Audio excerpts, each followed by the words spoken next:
I was actually at Mall of America for an event, and there were these girls, it was in the rotunda, and there were these little girls, and they're like, Miss Minnesota, hi Miss Minnesota, and I'm like, wait a minute, that's me, that's so weird, and they're looking up to me as like a role model, which it is. I mean, Miss America is a woman that all young women should look up to be. I mean, we're successful young women. I'm 25, I've done a lot, but now as a 25-year-old looking back, I want that. I want to be a role model for younger kids because I know how vital it is, especially for that next generation to look up to of like, if I have a dream, I know I can get there because she did. So I'm Emily Schumacher, Miss Minnesota 2024 within the Miss America organization. Yeah, so I leave for Miss America in under 2 weeks now, so it's truly just final preparations of like interview prep, my branding, my goals as Miss America and what I'm going to do if I'm crowned Miss America, and then final preparations on wardrobe, and then just finishing my talent, making it more muscle memory than having to really think about it. So I'm tap dancing. I actually danced at Dance Express my entire life.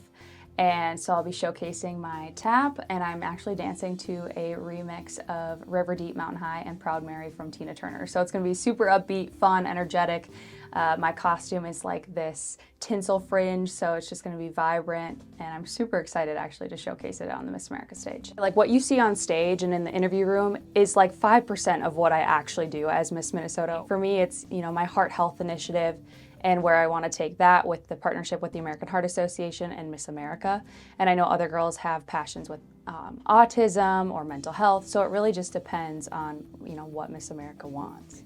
At the end of the day, Miss America is an icon, but also she's a woman who's empowering other women. And I feel like in today's society, women wear different hats. For me, I work in the ER, I'm a part of the Miss America organization, I'm a CPR and AED instructor. I also work at J. Long's. Like I wear all these different hats in my life, but just showcasing women that you can wear different hats and be successful at whatever you want to do.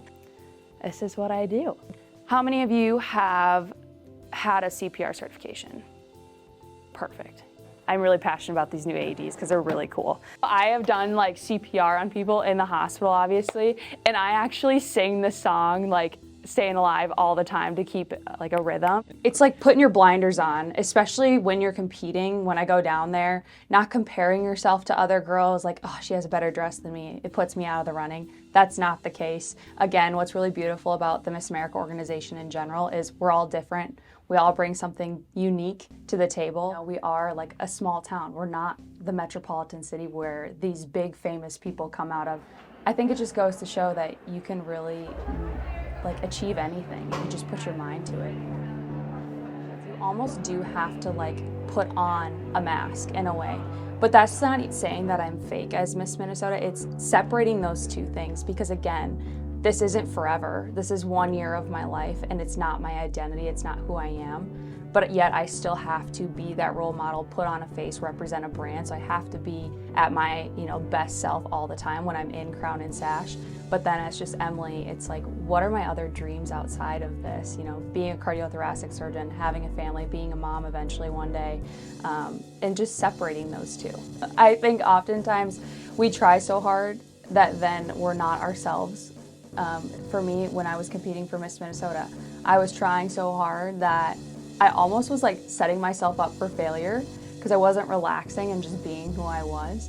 But this past year at Miss Minnesota, I really said like, whatever happens, happens. I mean, obviously I'm being realistic. There are 52 amazing women that could be the next Miss America, but you can't go into it without that confidence of knowing that I'm capable of doing this job, but also having it in the back of your mind of like, there's 6 people that are going to determine whether or not you're Miss America, and there's 52 women who are amazing, but we're all different too. So it's like at the end of the day, what does Miss America want for the next Miss America?